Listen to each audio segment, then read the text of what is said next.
ઓમ શ્રી પરમાત્મને નમઃ. આપ જોઈ રહ્યા છો આપણી યુટ્યુબ ચેનલ ધાર્મિક. એમાં આપ સૌ ગીતા પ્રેમી સાધકોનું હાર્દિક સ્વાગત છે. આજના વિડીયોમાં આપણે સાંભળશું શ્રીમદ ભગવદ્ ગીતા અધ્યાય બીજો સાંખ્ય યોગ શ્લોક ક્રમાંક 57. જો આપને આ વિડીયો પસંદ આવે તો લાઈક, શેર અને સબસ્ક્રાઈબ જરૂરથી કરશો.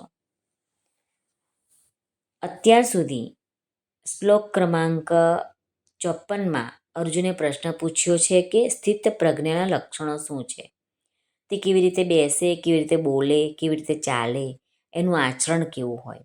તો એના જવાબમાં શ્રી ભગવાન 55-56માં કહે છે કે સ્થિત પ્રજ્ઞ કેવો હોય, સ્થિર બુદ્ધિ કેવો હોય તો કે દુઃખની પ્રાપ્તિ થતાં જેના મનમાં ઉદ્વેગ નથી થતો અને સુખો મળતા નિસ્પૃહ હોય છે, એવો કે જેનામાં રાગ, ભય અને ક્રોધ નાશ પામ્યા છે, એને સ્થિર બુદ્ધિ કહેવાય છે. આ શ્લોકમાં ભગવાન કહે છે કે સ્થિત પ્રજ્ઞ કેવી રીતે બોલે છે. તો જોઈ લઈએ શ્લોક ક્રમાંક 57. શ્રી ભગવાન ઉવાચ યસ સર્વત્ર નાનભિસ્નેહસ તત્તત પ્રાપ્ય શુભાશુભમ નાભિનંદતિ ન ત્વેષ્ટિ તસ્ય પ્રજ્ઞા પ્રતિષ્ઠિતા. અર્થ જાણી લઈએ.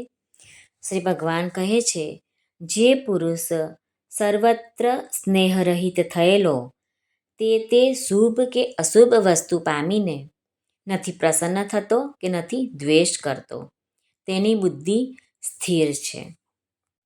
આ શ્લોકમાં શ્રી ભગવાન કહે છે કે કર્મો અનુસાર પ્રાપ્ત થનારી અનુકૂળ અને પ્રતિકૂળ પરિસ્થિતિઓમાં સમ અને નિર્વિકાર રહેવાની વાત બતાવે છે.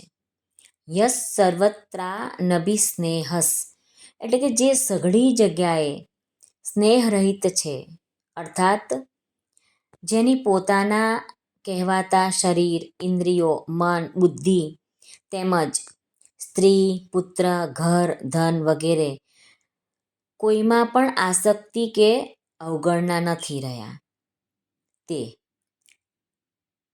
અનભિસ્નેહસ એટલે આસક્તિ રહિત થયેલો પુરુષ. વસ્તુઓ વગેરે સુરક્ષિત રહે તો હું સુરક્ષિત છું અને વસ્તુ બગડી જાય તો હું બગડી ગયો, ધન આવવાથી હું મોટો થઈ ગયો અને ધન જતું રહેવાથી હું માર્યો ગયો. આમ વસ્તુઓ વગેરેમાં જે એકાત્મતાની જેમ સ્નેહ છે તેનું નામ છે અભિસ્નેહ છે. સ્થિત પ્રજ્ઞ કર્મયોગીનો કોઈ પણ વસ્તુ પદાર્થમાં અભિસ્નેહ બિલકુલ રહેતો નથી. બહારથી વસ્તુ, વ્યક્તિ, પદાર્થ વગેરેનો સંયોગ રહેવા છતાં પણ તે અંતરમાં સર્વથા નિર્લિપ્ત રહે છે. તત્તત પ્રાપ્ય શુભાશુભમ નાભિનંદતિ ન દ્વેષ્ટિ. તો એમાં સાધક સંજીવનીમાં શ્રી રામ સુખદાસજી સ્વામી વર્ણવે છે કે જ્યારે તે મનુષ્યની સમક્ષ પ્રારબ્ધવશ શુભ અશુભ, સુંદર અસુંદર, સારી ખરાબ, અનુકૂળ પ્રતિકૂળ પરિસ્થિતિ આવે છે ત્યારે તે અનુકૂળ પરિસ્થિતિને લીધે પ્રસન્ન નથી થતો અને પ્રતિકૂળ પરિસ્થિતિને લીધે દ્વેષ નથી કરતો. અનુકૂળ પરિસ્થિતિમાં પ્રસન્નતા આવે અને વાણી દ્વારા એ પ્રસન્નતા બહાર પ્રગટ કરવામાં આવે તથા બહારથી પણ એવો દેખાડો કરવામાં આવે છે અને તે પરિસ્થિતિનું અભિનંદન કરવું કહે છે. તેવી જ રીતે પ્રતિકૂળનું અભિનંદન કરવું એમ કહે છે. એવી જ રીતે પ્રતિકૂળ પરિસ્થિતિને લીધે મનમાં જે દુઃખ થાય છે, ખિન્નતા આવે છે, આવું કેવી રીતે અને શા માટે થયું, આવું ના થયું હોત તો સારું, અને શા માટે થઈ ગયું, આવું ના થયું હોત, જલ્દી આ બધું દૂર થઈ જાય તો સારું છે, અને તે પરિસ્થિતિનો દ્વેષ કરવો એમ કહે છે. આપણે બધા એમ જ તો છે. સુખમાં આપણે ઉછાળા મારીએ છીએ, બધાને સુખ પ્રગટ કરીએ છીએ કે મારે આવું છે આવું છે, અને દુઃખમાં આપણે દુઃખી થઈને આપણે એ પણ વ્યક્ત કરીએ છીએ, બધાને કહીએ છીએ કે મારે જ આવું છે, બધાને તો સારું છે. કંઈક ને કંઈક આપણને દુઃખ આવી પડે ત્યારે આપણું મન ખિન્ન થઈ જાય છે. તો ભગવાન કહે છે કે સર્વત્ર સ્નેહરહિત અને નિર્લિપ્ત થયેલો પુરુષ અનુકૂળતાને લીધે અભિનંદન કરતો નથી અને પ્રતિકૂળતાને લીધે દ્વેષ કરતો નથી. અર્થ એનો એ જ છે કે અનુકૂળ, પ્રતિકૂળ કે સારા માઠા અવસર પ્રાપ્ત થતા રહે તો પણ તેના અંતરમાં સદા નિર્લિપ્તતા રહેવી જોઈએ.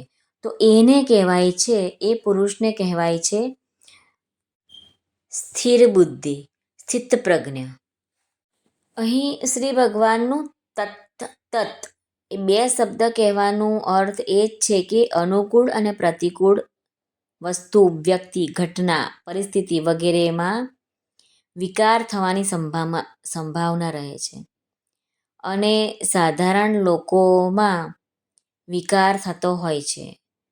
તે અનુકૂળ, પ્રતિકૂળ વસ્તુ વગેરે ક્યારેય પણ અને કોઈ પણ રીતે પ્રાપ્ત થવા છતાં તેને હર્ષ કે દ્વેષ થતો નથી.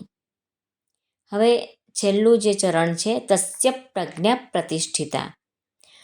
તેની બુદ્ધિ પ્રતિષ્ઠિત છે, એકરસ અને એકરૂપ છે.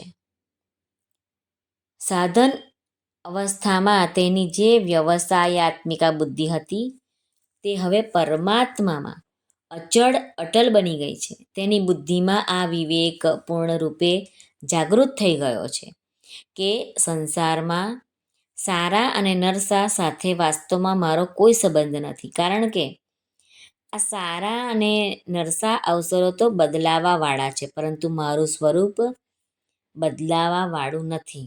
આથી બદલાવા વાળાની સાથે નહીં બદલાવા વાળાનો સંબંધ કેવી રીતે હોઈ શકે?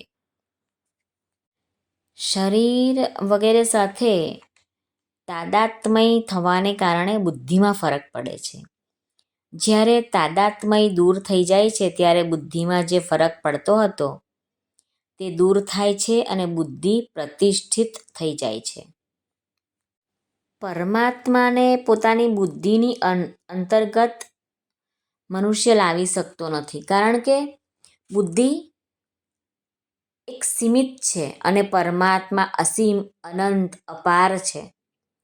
પરંતુ તે અસીમ પરમાત્મામાં જ્યારે બુદ્ધિ લીન થઈ જાય છે ત્યારે એ સીમિત બુદ્ધિમાં પરમાત્મા સિવાય બીજી કોઈ સત્તા રહેતી નથી. આ જ બુદ્ધિનું પરમાત્મામાં પ્રતિષ્ઠિત થવું છે. એટલે કે સ્થિત પ્રજ્ઞ આવી રીતે બોલે છે. શ્રી કૃષ્ણાર્પણમસ્તુ. શ્રી કૃષ્ણ શરણમ મમ. શ્રી કૃષ્ણ શરણમ મમ. શ્રી કૃષ્ણ શરણમ મમ. જય શ્રી કૃષ્ણ શરણમ મમ. શ્રી કૃષ્ણ શરણમ મમ. શ્રી કૃષ્ણ શરણમ મમ. શ્રી કૃષ્ણ શરણમ મમ. જય શ્રી કૃષ્ણ શરણમ મમ. જય શ્રી કૃષ્ણ.